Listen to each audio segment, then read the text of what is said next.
Please welcome back to the program, Deepak Chopra. Welcome back, Sam. How are you? Lovely to see you. Nice to see you. Thanks for having me. Of course, nice to see you. How are things? Things are good. When I heard that you were writing a book called Muhammad, I started reading it and I thought, I wonder at what page will the illustrations come in? And there were none. You want me killed, huh? Yeah, no. It's a hell of a choice to write a book, even using the word Muhammad in it, and about those who are called the Prophet Muhammad. So, I mean, tell me why you wrote this now. If you survey the American population, 65% of people say they don't know anything about Muhammad or Islam, but they distrust Muslims. They think it's a violent religion, and they're afraid, and they demonize them in their minds. And when you demonize people, then you have an excuse to be violent. You know, yesterday I saw something really terrible on CNN. American soldiers in Afghanistan killing civilians for sport. Now, can you imagine that these kinds of things can happen in our civilization amongst civilized, so-called civilized people in the Western world? So I think we need to have more understanding of people who we think are different, and when we really understand their lives and their culture and their religion, you'll find that they're pretty much like yourself. I have a grandson now who speaks, he's 3 years old, he speaks Chinese, speaks English, speaks Spanish, speaks Hindi, and he's only 3 years old because that's what the future is. Super child? No, he just happens that his mother is Chinese, his nanny is Spanish, and we speak English and Hindi. It's funny though, if you think about you, I was thinking about Islam as it relates to you and your grandmother. I mean, your grandmother really did not like Muslims, right? We were born in the aftermath of the partition when India and Pakistan separated. So a lot of my relatives actually were slaughtered in the partition by Muslims. So of course my grandmother was very, very prejudiced. She would have a shower if a Muslim shadow passed her path. But my father was not like that, because we also knew that Hindus had done the same thing. Right. That Hindus are capable of the same violence, they just happen to be vegetarians. So if you're... if your grandmother said something to you, did your father pull you aside and said, don't listen to your grandmother? Yes, that's what he would do. Don't listen to your grandmother. She's speaking from a different perspective because of a personal history. But the same thing happened in India with the Hindus killing the Muslims. You know, I think we have to grow into a more secular spirituality. A study came out a little while back, not that long ago, about certain religions in the United States, and one of them was that the percentage of people who practice a certain religion don't actually know as much about their religion as atheists do. You know, atheists are looking harder, and they're more curious, and so they've done their examination.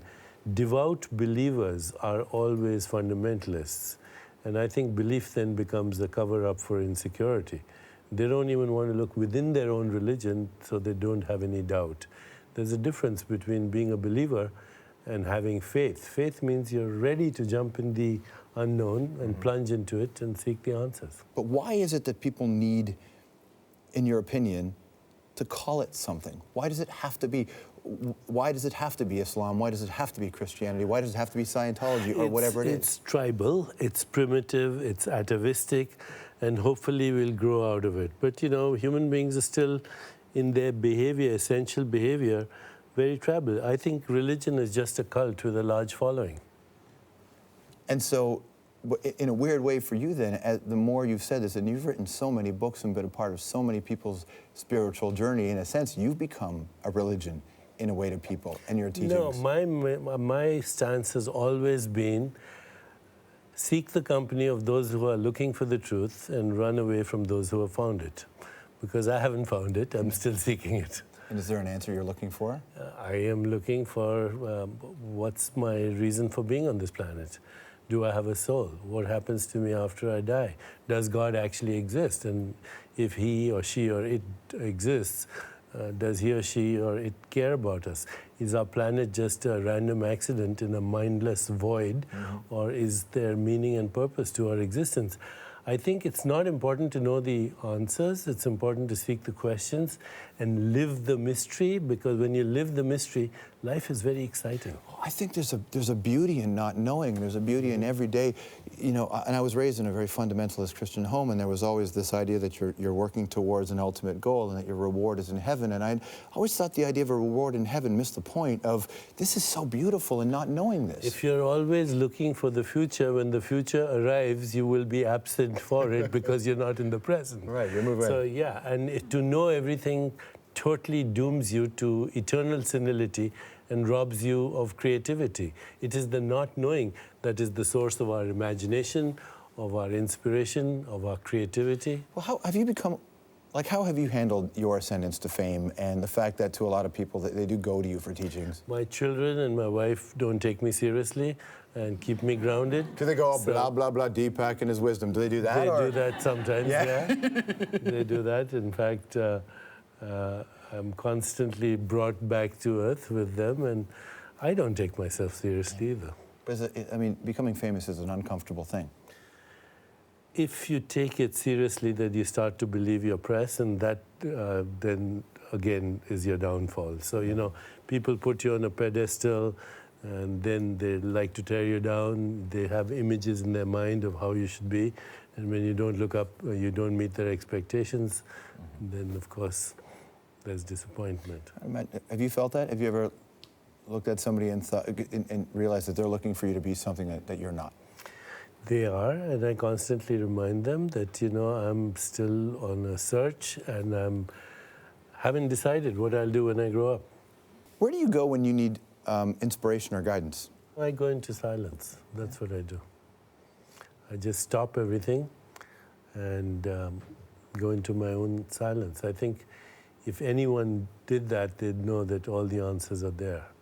You just need to be silent, stop, incubate, and let go. When you write as much as you've written over the years, and obviously you've grown into yourself, people change. And I wonder if you ever look back at some of the earlier stuff you've done and go, oh, I'm not that guy anymore. I don't believe that anymore. I've moved to another dimension. Yes, I was much more dogmatic when I started out. It was much more rigidly attached to my philosophy, and I'm now saying that, you know, some of that is not relevant anymore. So it happens. You know, I think there's a saying that you don't grow old, but when you stop growing, you become old. I'm still growing, I think. Okay. You begging for food from a monk? What was that all about? No, I spent 3 weeks in a forest monastery in Thailand. I ordained as a monk, and part of the ritual was that we would have to go begging for our food with a begging bowl every day. And we ate only one meal, and we slept on the floor, no mattress, no pillows. And at night we meditated on our death, on the fact of the impermanence of life. And it made the present moment very, very precious. You know, when I left, the abbot said to me, the most important time in your life is now. The most important person in your life is the one you're with now. And the most important activity in your life is what you're doing right now. And that stayed with me, you know, because with all your intellectual knowledge, if it doesn't change the way you behave in the world, what good is it? Is that when you shaved your head? Yeah, that was part of the process, yes. Nice. Okay. Everybody ready? Time to play Anthropology with Deepak Chopra. All right, Deepak. LSD or levitation? You've done both. Which is more fun?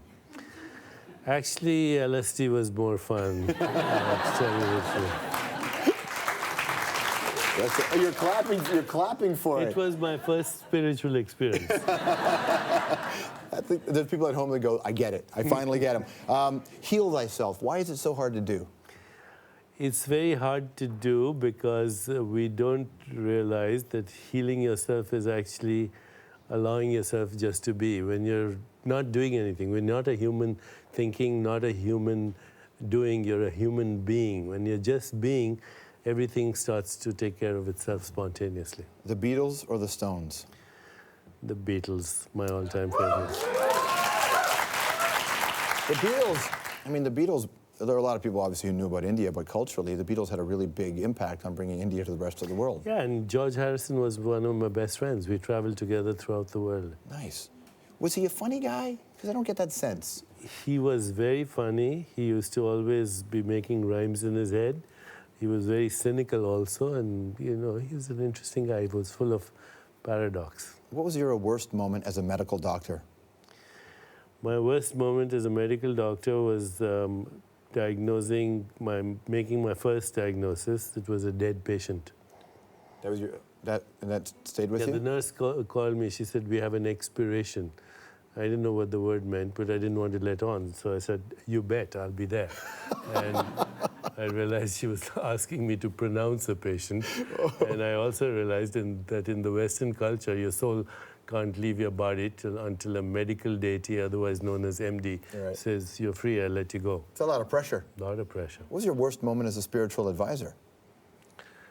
When somebody in a urinal outside a movie theater suddenly recognized me and sprayed me all over.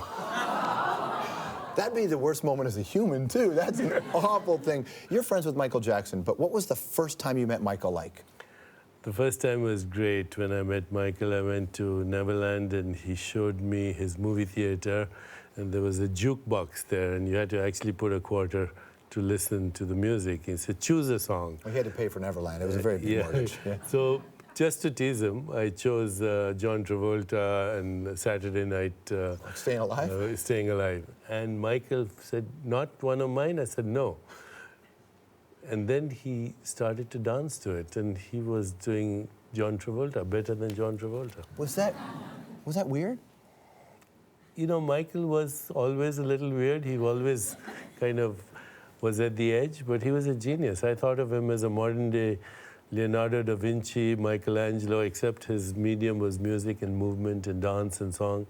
And when he went into that space, he was in a different realm. I believe it. All right, the book is called Muhammad, The Story of the Last Prophet. Deepak Chopra, everybody. Nice to see you. Thank you so much for spending time with us. Appreciate it. Thank you. And thank you very much for hanging out with us. We'll see you next time.